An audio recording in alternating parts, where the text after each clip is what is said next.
Welcome to another episode of Image Rights by N. Mashinini, the only podcast dedicated to image rights in Africa and around the globe.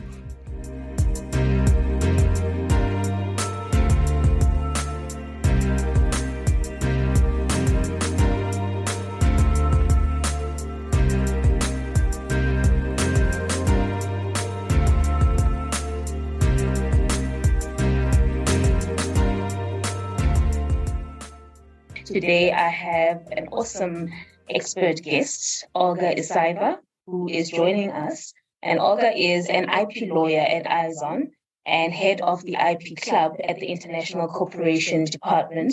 And she's also a graduating PhD student at the Institute of Legislation and Comparative Law under the government of the Russian Federation. Olga, welcome to the show. Thank you. Hello, everyone. So we're going to be talking through the Russian approach to regulating image rights, because in this third season of Image Rights by N. Mashinini, we are looking at the BRICS nation. The first episode, we did a Brazilian perspective, and now we are on to the Russian perspective. So, Olga, just for starters, can you maybe take the audience through a brief overview of how image rights are recognized and regulated in Russia? Yeah, indeed. In Russia, indeed, everyone have right to her image, but there is no clear position on what it is in this or that case. We have an article in our civil code recognizing a right of a person to their depiction, meaning that no one can publish an image, meaning a photo or video or any other depiction of a person without a clear consent or permission of that person that is depicted on this photo or video. But at the same time, we have an opinion that there is an opinion stating that an image of a person can be a personal data of a person. Moreover, it is more than that, it is a biometrical personal data that is a specific data. So, and the courts have to consider any dispute on a case-by-case basis, deciding whether it is a personal data or it is just a depiction. For the regimes of these two photos are different. I think it is so in any country. It is so if we speak just in brief. If you want me to, I may go more in detail stating when it is a biometrical personal data, when it may be a biometrical personal data, and when it is just an image, what are exceptions, what rules are for image to be deemed just a depiction. So if you need such details, I may explain them as well. I think to give it a more practical touch, to explain the detail, let's talk about the litigation trends. So firstly, has there been litigation on a person's image as a depiction, and secondly, as biometric data? And what are the trends in the courts, and how do they interpret it in each instance? Actually, it usually happens that a person comes to court claiming that his or her right was violated. And when a person comes to court, they claim a violation of a particular article. So they claim either violation of an article of a civil code, which is explains an image just like a depiction with no relation to personal data, or they claim violation of their personal data rights. So, and if the basis of a claim is not correct, for example, if a person claims violation of their personal data, but there is no personal data at all, then a court just rejects that claim, and the dispute has no, I know, logic end for that applicant. So it is always, I would say, important to find a correct basis for your claim. To be more specific, I would say that People usually claim a violation of their personal data rights when it is possible to identify a person through their depiction, no matter whether it is a photo or video, but it is more often happens with photos. But we have a state standard, a standard approved by a state, where it is explained that to be considered a biometrical personal data, there shall be some requirements met, and those requirements concern light, position of a person, clarity of a face, and so on, so on. So there are many conditions, and indeed, when we just take a photo through our smartphones, it's I think never so, and that is why such a photo cannot be considered a biometric personal data and just a biometric photo like we do for our foreign passports, for example. So it is always a different story. But if we speak about just a depiction, it may be actually any photo, any video of a person, probably even an art, for there is no limitation of kinds of depictions. So it is said just photo, video, or any other depiction. So I believe it may be a work of an artist, just a painting or something else. It is my belief, as I said. But there are also some exceptions. If a person, for example, was paid for such photos, it is just a usual story when we invite a photographer to make some pictures, make some beautiful photos, and then use those photos in our social media, in our social networks, and then we go to that photographer saying, you cannot use those photos, blah, blah, blah. But if a person as a model was paid for such a session, then that person cannot prevent further use of their photos if there is a particular agreement between that model and the photographer. It is the first exception that is listed in our civil code. So if a person was paid for a photo session, then their right would not be deemed violated if those photos were used without clear consent. The second exception concerns photos made in public places or during public events such as concerts, conferences, any sport events. So when there are a lot of people at the same time, and there are indeed always some photographers, journalists, so someone like that, and when they, I think almost always do some reportage or need any materials to be published afterwards.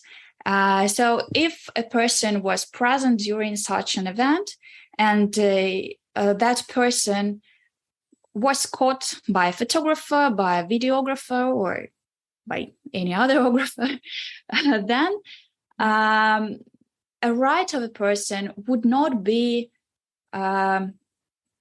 deemed violated if only a depiction of that person is not the core of the object used.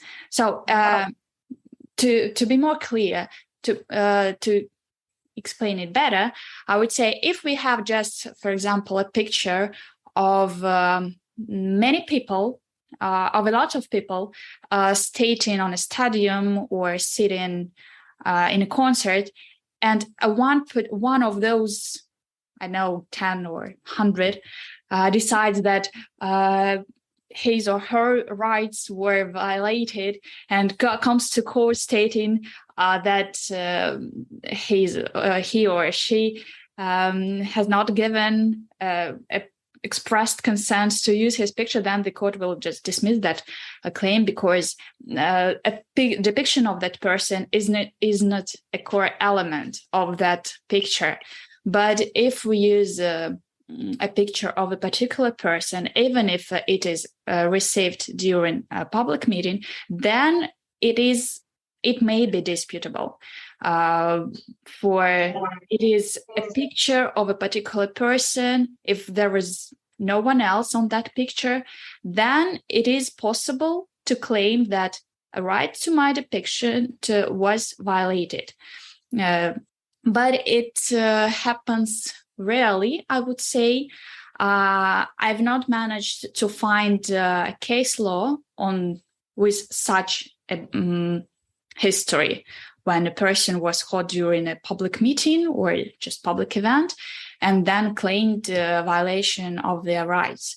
For people usually happy to have their personal photos during caught during public meetings.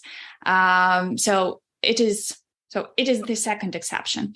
And the third exception that we have concerns state, social, or public interests.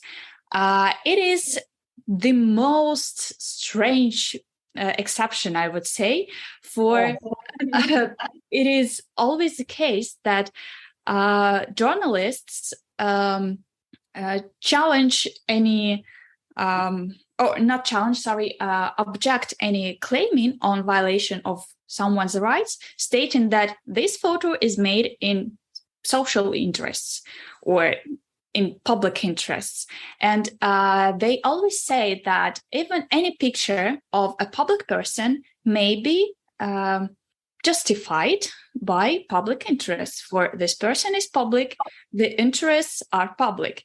Public wants to know everything about life of that person.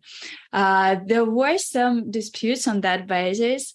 There were court decisions that proved such position, but there is no, I would not say that there are many cases with such justification, but there were some explanations of our Supreme Court. And this basis is the most strange, the strangest, as I've already said. And I still don't know what exactly is included in it. So for me, public interests are, something that is really important for a public. So our security, ecology, some state interests, but not a private life of a particular person. And here we come to another article of that is in our code, right to protection of private life. And sure, those who believe that their rights were violated can claim violation of their private life. And I'm saying about that second article because right to private life and right to depiction are both articles, are both rights that are included, that are considered intangible rights in the Russian Federation. That is why they are close. Quite close, and a person may claim actually both. While if a photo or a video was made, if a person was caught just in their private life, for example, sitting, in their home, and a photo is made through a window, then it may be considered an intervention into a private life of a person. And if such photo was published, then there would be, I believe, two violations. First, violation of right to depiction for a person have not given an express consent to use their photo, their depiction. And second, intervention into private life. So it always depends on the situation, on a person, meaning whether it is public one or it's just an unknown someone. And probably it also depends on the awareness of the person of their rights.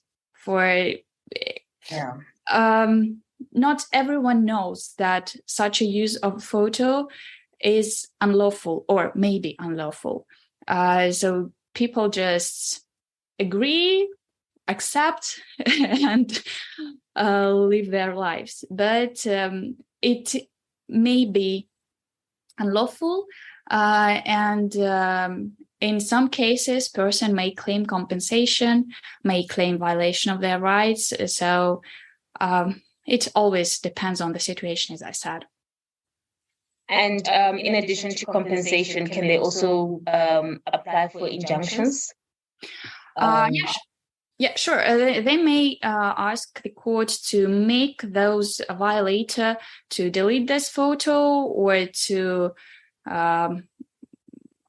publish any information. But if we speak about the internet, we know that if someone once entered into the internet, then it may never leave the internet. So it is the most complicated case. But if we speak about,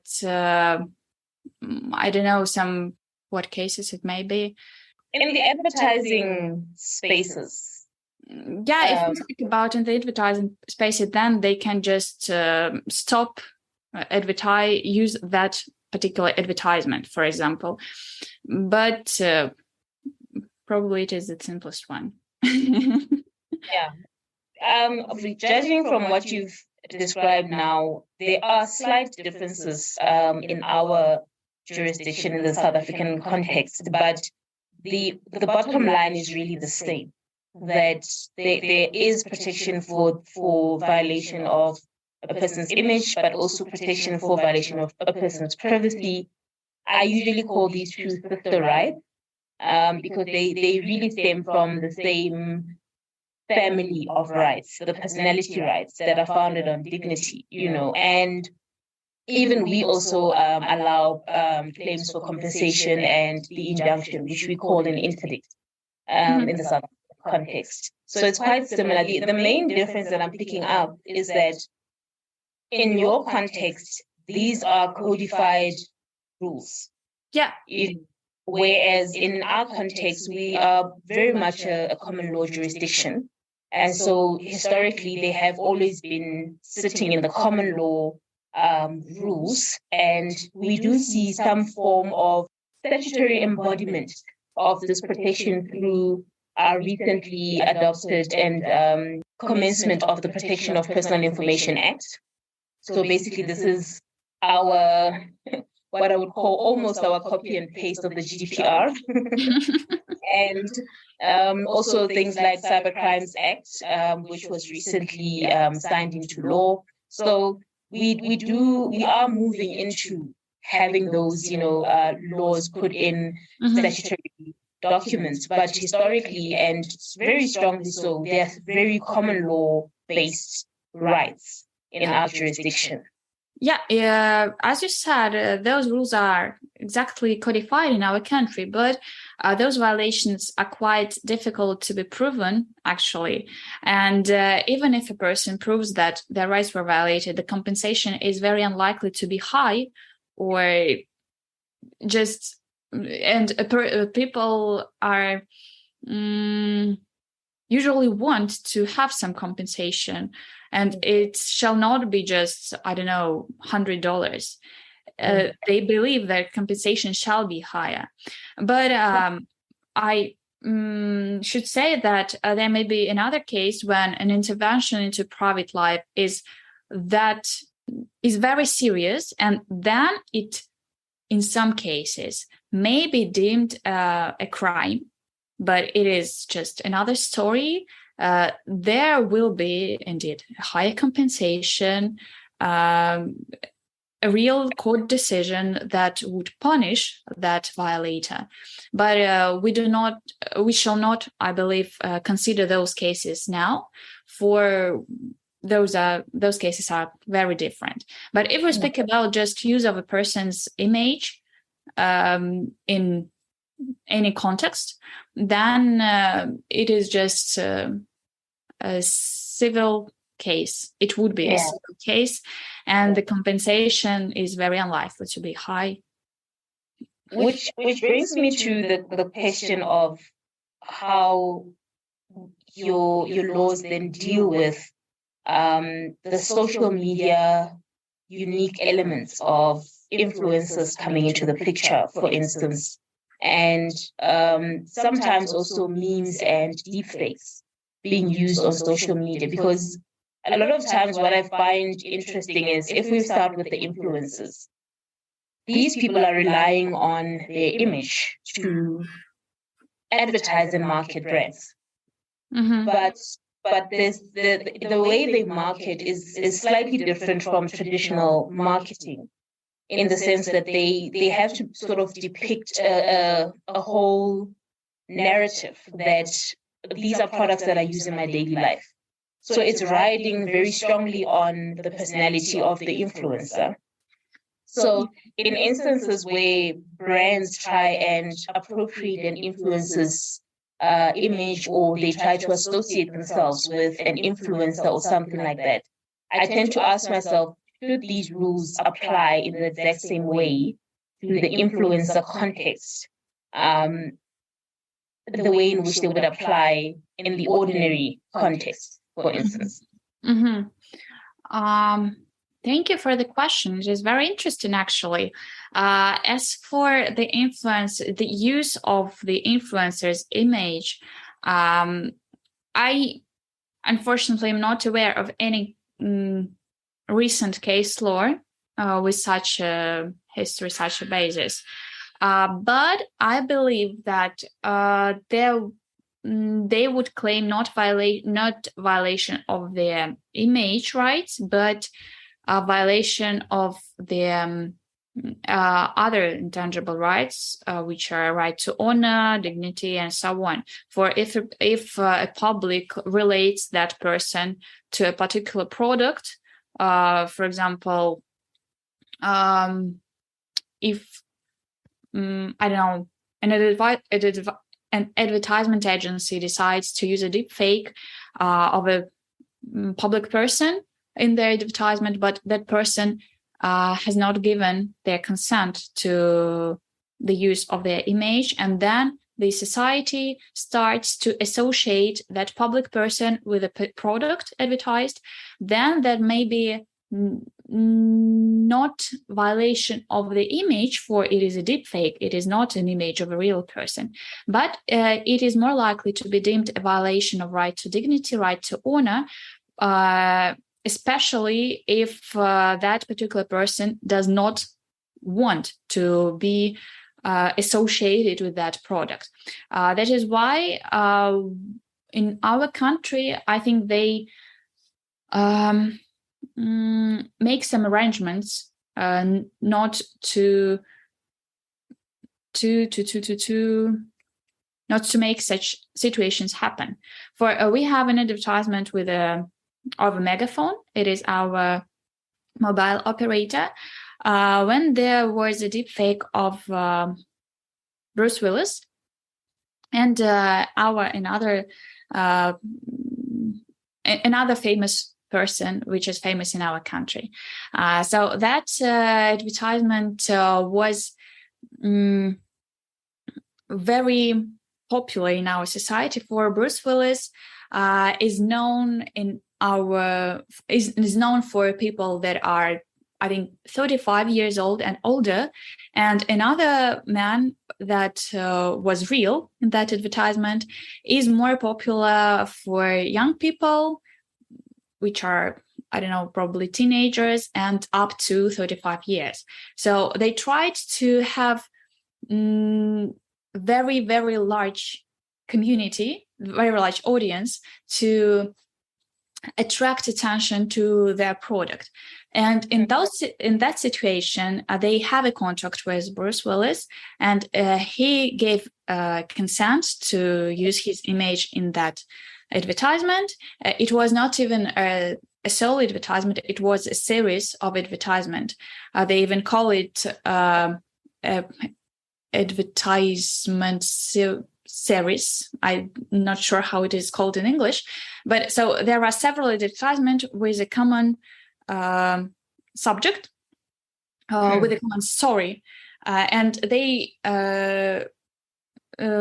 appeared on different platforms, so on TV, on the internet, on mobile applications, mobile apps. So and it was really an advertisement series with a common with a unique history, but the relations with Bruce Willis were arranged in a correct way. It is for sure. Then appeared some fakes in our news that Bruce Willis just sold his rights to image to a company deepfake. I remember that. Yeah, it was a fake. He could not just sell those rights, for they are intangible. They cannot be sold. So he may give consent to the use of his image, to the association of his personality with that product, but that is all. If we speak about using memes or something like that, it is also a very complicated story. For, as we know, if one makes a meme, creates that object, then it may be just impossible to delete that meme from the internet. There appear many variations, many other stories made based on this meme. And I'm not sure that in that case, I'm not aware of any case, actually, when a public person claimed anything, when his image was used for the creation of a meme, and they did not like that meme. So I cannot say anything on this, unfortunately, but I imagine that if such a situation happens, then they probably may claim violation of their rights to honor and dignity. But another question here is, who will be a defendant? Yes, especially one that has gone viral and people have also altered the initial text on the meme and so forth. There are too many possible defendants to go after. Exactly. So the specific the meme is a specific object. There is no particular author, or it is I think always unknown, and we never know who defendant shall be in a particular situation. That is why we may claim just deletion of this photo from the internet, but all we know case when some popular singer claimed the deletion of her picture from the internet, and that photo appears every year on the internet on that day, just stating that it is, I think, another meme already. But every year, the same day, this photo appears again and again in many publics, stating, hey, it is the day when this photo was deleted from the internet. Congratulations, everyone. So it is impossible. Just when we speak about the internet in our digital era, it is not. It's not just a journal which we can fire. I don't know, go to the trash and so on. And I think this is why there's been so much push for what is now called the right to be forgotten. Yeah. Although I do think the internet never forgets. So I don't know how it works, how it may work in our reality. I know how it should work, how we believe it would work. But I'm not sure it would actually work so, but we'll see. Probably it will. So another thing I just wanted to just ask quickly, from what you've been describing is, are the rights in the code strictly exclusive for public figures, or can non-public figures also access these rights? You mean right to depiction, or which one? Depiction. It is just a general right which any person is entitled to. For any person is entitled to protect their right to depiction. Any person may claim violation of their rights. And actually, I was in a situation, even myself was in a situation when my photo was published on social media of, I don't know, something, I don't remember what was that, but my photo was published. I have not given my consent, but I didn't like that photo. And I just wrote to the organizers saying that, sorry, guys, I don't want this photo to be published. Can you delete that, please? And they did so. So I did not have to write them something like... pursuant to Article 151.1, 52.1 of the Civil Code of the Russian Federation, blah, blah, blah. No, I just wrote them and they agreed, saying, okay, if you don't want to, if you don't want your photo to appear in our social network, then we'll delete it, no problem. But there may be cases when, there were actual cases when just a person wrote to such organizers saying that they don't want their photo to be published. They rejected their soft claim.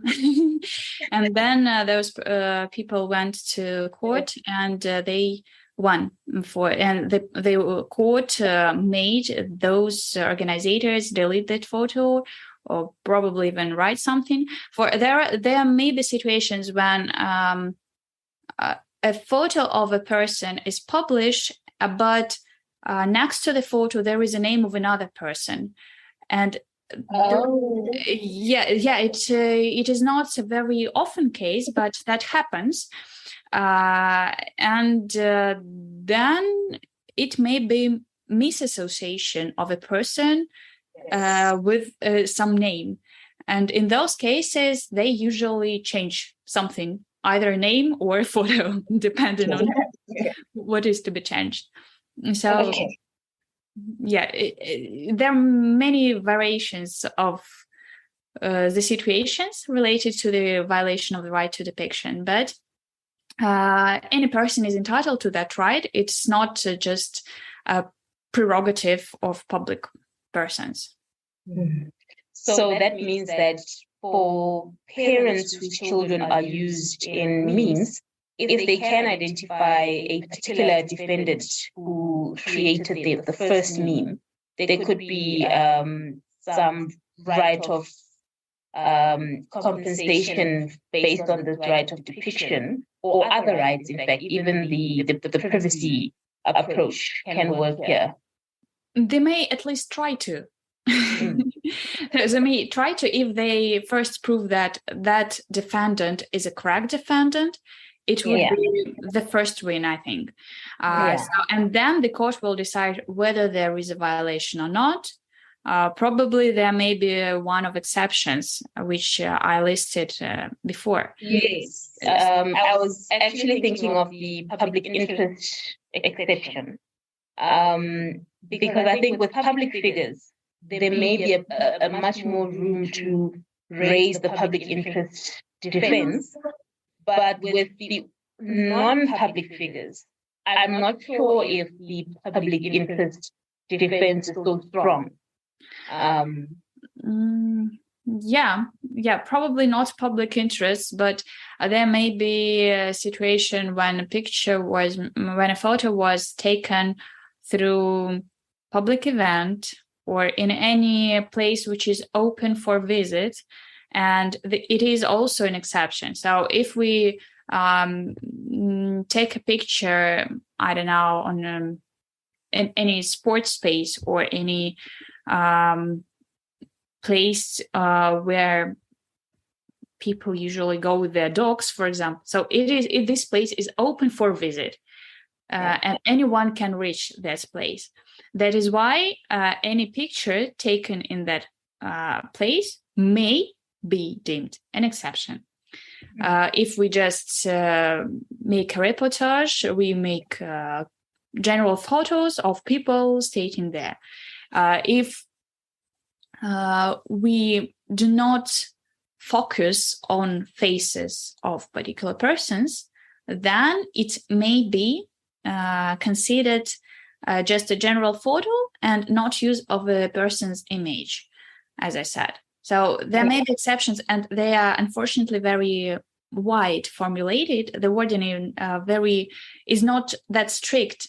That is why there is no that many cases actually on that article, and not only because it is almost impossible to receive a good compensation, but also because the wording is quite wide, and it is quite difficult to prove that your right was violated.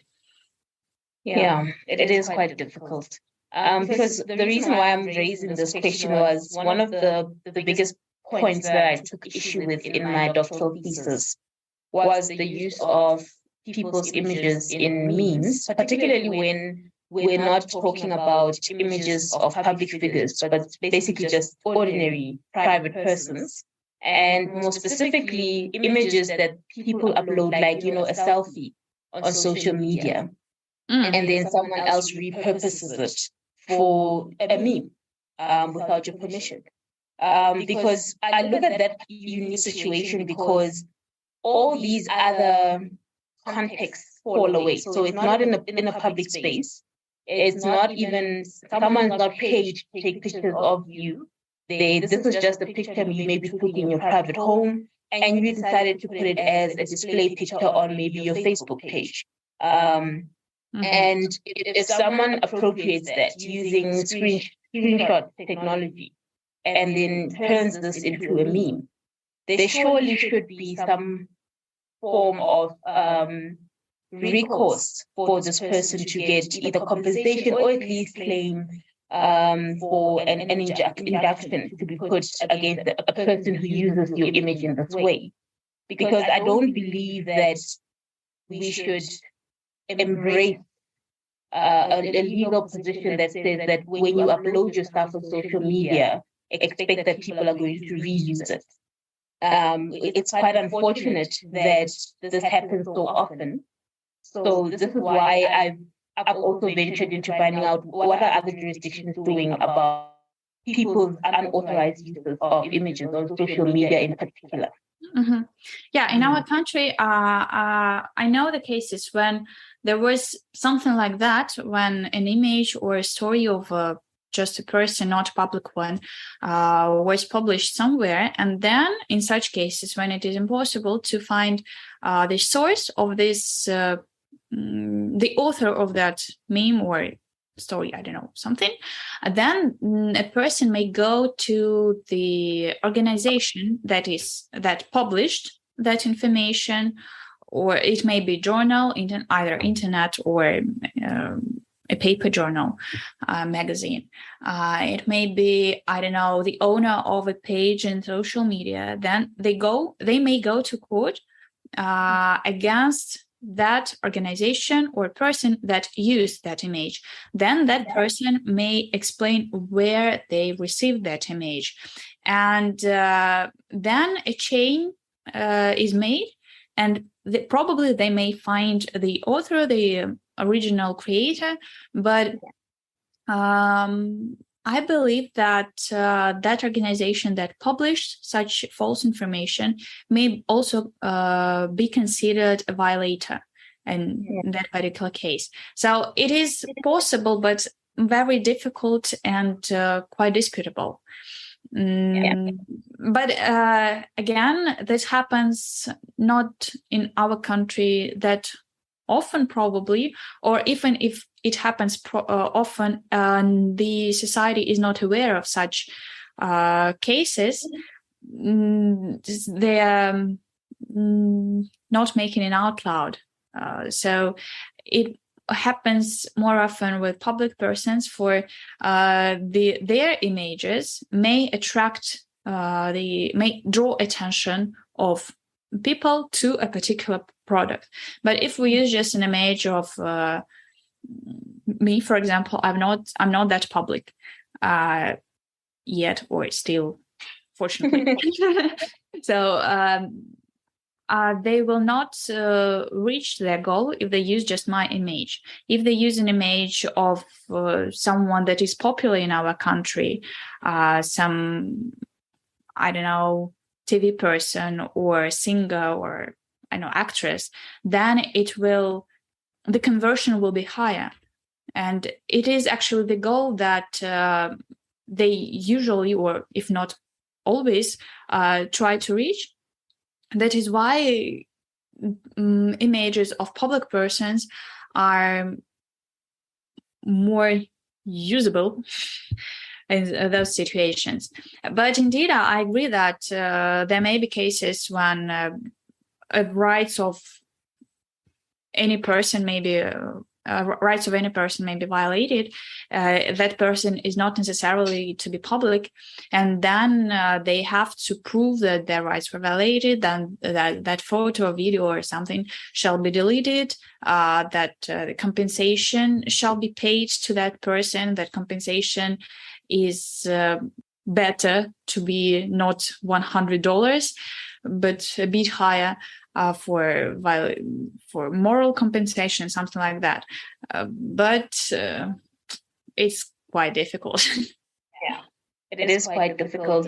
Even in our own jurisdiction, compensation claims are sometimes close to nothing, really. If you look at the impact that has been felt by the person whose image has been used without permission, it's not enough to cover. And there has been some criticism for this particular remedy that we used to claim compensation in such instances. But I don't foresee it changing in the near future. In our country, if a person manages to prove there was a loss caused by such unlawful use of their image, then they may claim loss again, compensation of losses, damages, or so something.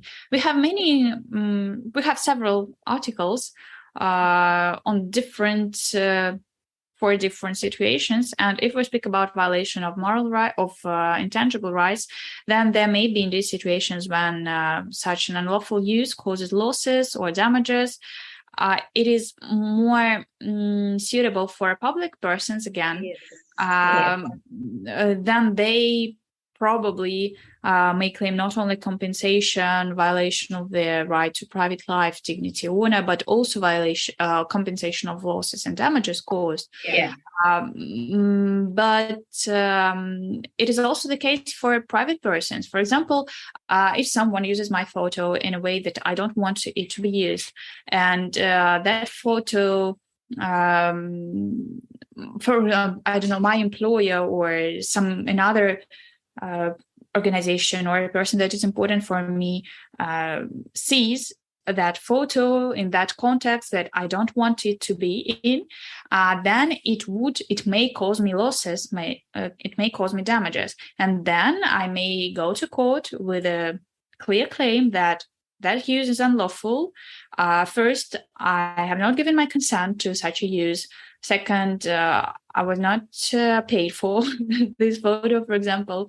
This place was not public, open to visit, blah, blah, blah. So I may prove that this photo does not fall under any exception which is listed in our civil code. And second, I would prove that first, I am entitled to compensation for violation of my rights. And second, I'm entitled to compensation of losses which were caused by such a use. For example, I don't know, I was fired because of that, or I have not received money from the bank for bank following that photo, for example. So those grounds can be proven by documents, and if something is proven by documents, then you may claim compensation of not only just some compensation, but compensation of losses, damages, depending on the situation. But it is, again, not always the case. It's, I would say, almost never the case if we speak just about a general person. A general person may go to that publisher saying, sorry, guys, delete that.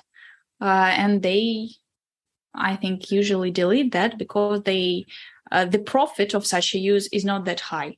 Interesting, very interesting. So there is quite sufficient protection for image violations, if I could call it that, because of the various options that are available to parties to choose particular remedies that specifically fit their context. It is, and it is not at the same time. It is because, we have different options, but it is not because we do not have specific option for this specific case. So if person know their rights, if they know the civil court, or they go to a good lawyer, then the lawyer will just show him all the variants. Probably they try to use all of those variants available. But if person does not know that, they will never find a particular article stating responsibility or it's not responsibility, it is injunctions for violation of image rights of a person. There is no such an article.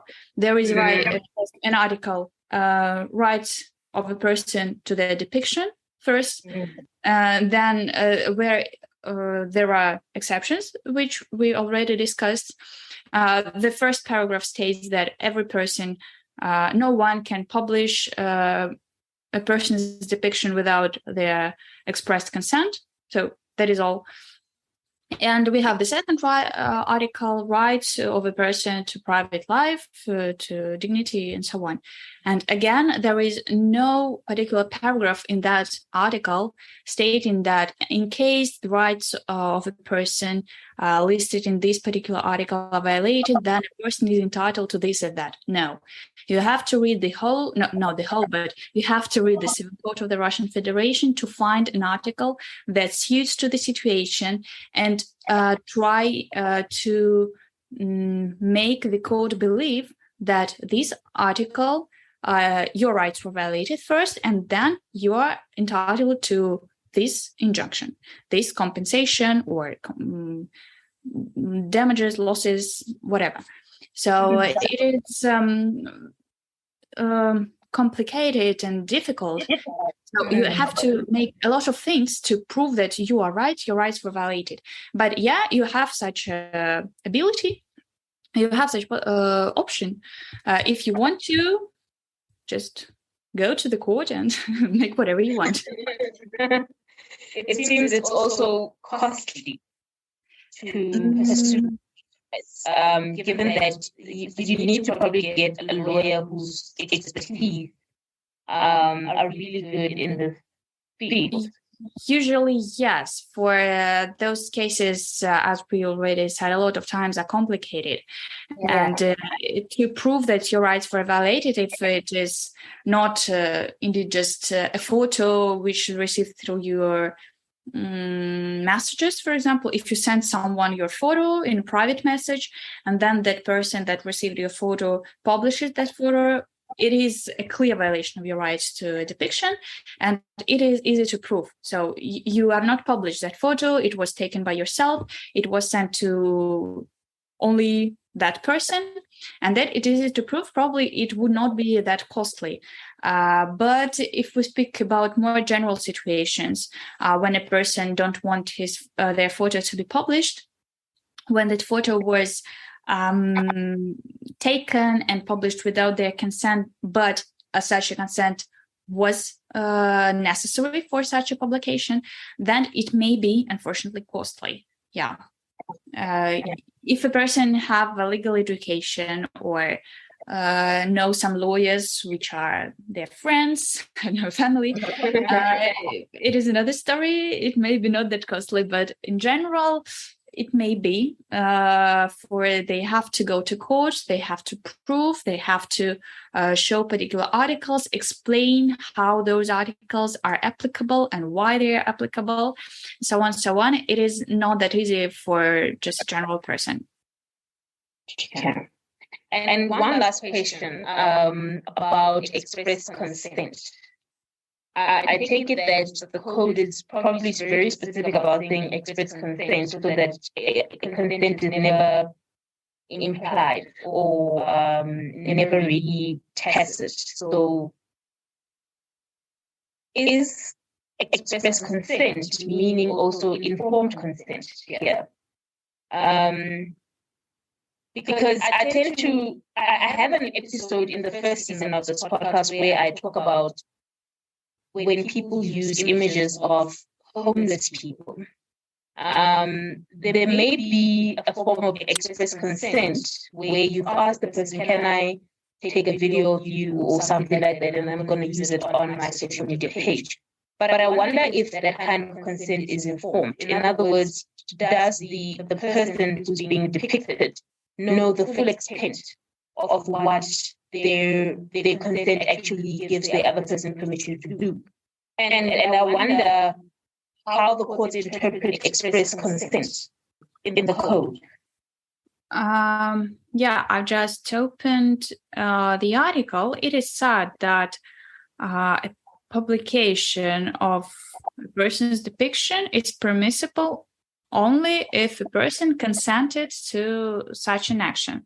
So actually, there is no word express consent or expressly consented, but I think such a sense is included in that wording for if a situation appears, if a person claims that their rights were violated, then another party shall prove that rights were not violated because there was a consent. No one can prove that they have something, in our case, a consent of a person, unless they have a document or any other proof of this something. So usually they draw a specific document, consent of a person to the use of their image, or just it may be an agreement between the parties where there is a clause stating that private person gives or does not give their consent to the use of their image in particular situation.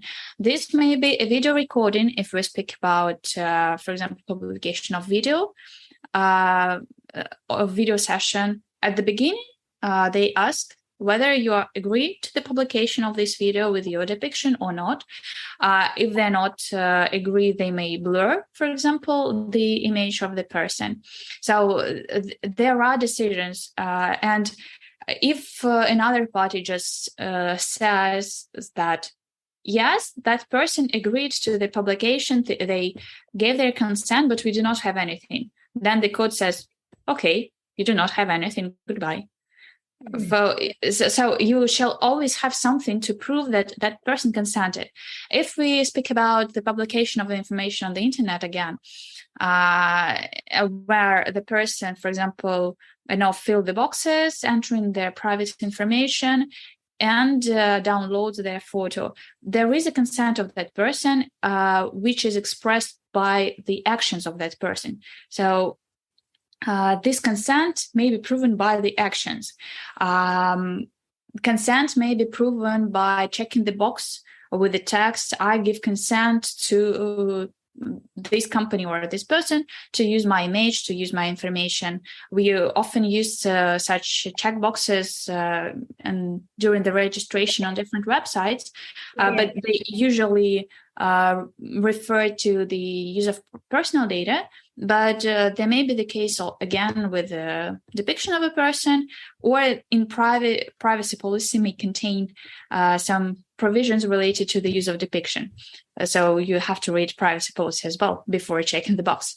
But if we speak about just general situations when a person enters into contract with someone and that someone wants to use the image of that person, it is better to draw a specific document, which is called agreement of a person to consent of a person to the use of their depiction, where you stipulate the data of that person, you stipulate the conditions of the use of that person. So it is quite close to the consent to the use of personal data, which we give here in Russia. So you have to explain which data is to be used, how it is to be used, how long it is to be used. So if you give a consent to the use of your image for example, I don't know, 1 year, and you find your image to be used again in 2 years or 3 years, your consent already expired, and then you claim violation for you gave consent, but your consent was valid for 1 year only, starting from the date of its of the signing of the document. And you always have the second copy of the document, and you go to the court stating, "Hello, I have I gave the consent, but it was valid for until that period. Today we have another date, so it expired. Sorry, my rights were violated." And then it would be easier to prove that your rights are actually violated. So yeah, there may be situations, and in this case, I think you will not have to prove a lot of things, for everything is documented. But if we do not have any document, we do not have anything to prove our position, then it would be complicated, if not say impossible. That is why I'm saying expressed consent. For it is my recommendation to the clients, to anyone who wants to use the depiction of others, to receive an expressed consent. And it is better to be a specific document, which is not, it is better not to be just a clause in the agreement, for such a clause can be considered invalid in particular situation. So it may be accepted, but it may be also rejected. The courts do so depending on the situation again. If they believe that such a clause infringed the rights of a person, if a person could not change that clause, or if the person was made to even sign that agreement with no option to change that clause, then that clause can be just considered invalid. And so no clause, no consent of a person, no permission of that person to use their image. That is why it is also, again, I would say it is better to have a particular document related focused only to the use of the image of a person, stating which image, or not which image, but where that image is to be made. If it is, for example, a specific session or a particular event, how this image is to be made, for example, in advertisement company, or on, I don't know, it is to be posted on the internet, or something else. And for how long it is to be used, if it is applicable. For example, if we speak about advertisement company again, we may receive a consent, we may ask a person to give their consent to the use of their image, for example, for the duration of that advertisement company, saying we make photos now, and those photos will appear in our advertisement company. That advertisement company will last for, I don't know, 1 month, 3 months, 1 year, doesn't matter. And afterwards, those photos will be deleted, for we'll make new ones, we'll make new advertisement company, and something like that. Then it is a good scenario. And then they give just those papers and go to the better future. With this duration issue, I know I said that was my last question, but now this duration issue time period is making me think about what is commonly referred to in the US space as the post-mortem rights. Can an agreement like this make room for the use of someone's image even after their death, so indefinitely? Or is that too excessive? I'm not sure I may answer that question. Okay. Because I'm just wondering, has the Russian lawmakers, have they thought about protecting the depiction of people even beyond their lifetime? Yeah, sure. The right to depiction may be violation of the right to depiction may be claimed not by the person themselves, but also by their relatives after the death of that person. It is all, yeah, we have such a provision. It is also codified, and indeed, the relatives may claim that. And yeah, that consent shall be given by the relatives when the person depicted is not alive anymore. Yeah, we have such a provision, but if we speak about the duration of the consent, it is again just my recommendation when when people ask me how to draw the document, and if I understand that this use can be identified. I mean, the period of time can be defined. So if they will really use it only for that particular period, and the use afterwards is not just possible. For example, it may be, I know, showing something on the billboard. Yeah. So it is not the internet, it is a material object. And after the particular period, it will disappear. Then it is applicable, but in most cases it is not applicable. That is why when we speak about using of person's image in a film, for example, in mass scenes, where they just invite ordinary people, not actors, not actresses, just ordinary people, they pay them for such session. Those people act in mass scenes where they need to be not professional actors, and they write a consent to the use of their image, and it is stated that their image will be used in the demonstration of that particular film. They give the consent, they either paid for that or not paid for that, so it depends on the producer. But all actors of the mass scenes usually in good situations sign such a document, and so when they appear in a film on TV, they may not claim violation of their rights, for they first signed a document, and second, they are usually paid for that.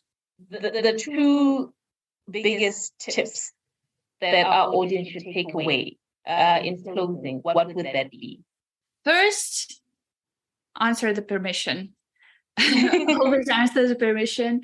Either you just take a photo, not only when you are publishing something, but first when you are taking a photo. When you're taking a photo, ask the person whether that person is okay with further publication. For usually, if you do not want to publish something, you're very unlikely just want to take a photo and to keep it with yourself under your pillow. I don't know. You want usually to publish it. So first, answer for the ask for the permission for further publication. If the person is okay, then okay. And that permission, and second, that permission is better to be documented somewhere, either in messages. It may be just a message in private message. Are you okay with further publication? It may be, I know, audio recording. It's not preferable, but it may be. It may be signed document, but you shall somehow document the consent of that person. If that person is okay with that, it is perfect. It is also better to identify the name of that person, but it depends on their desire. That is why it is not a tip. So ask for the permission and ask for the conditions of that permission, with name or not with name, particular period, particular context, so on and so forth. So and document. Okay. So where can our listeners reach you if they need to know more about this particular topic? Are you on social media? I don't know, LinkedIn, Twitter? I'm not in Twitter. I'm not in LinkedIn. I'm in Facebook only if we speak about global social networks. My name is Olga Isaeva. My address there is written through OLYA, like Ola. It is a short name. And there is my picture, my depiction. And thank you for allowing me to use your depiction. Thank you so much for what you've taken us through. It's very detailed overview of the Russian perspective of image rights protection. I'm sure the audience are going to appreciate this episode. Thank you so much and keep well. Thank you for the discussion. It was very interesting. Would be glad to see you again. Indeed. Remember to control your image rights. This podcast is based on research supported by the National Research Foundation of South Africa, grant number 121887. But the views and opinions expressed in this podcast do not represent the National Research Foundation, its management and governmental structures.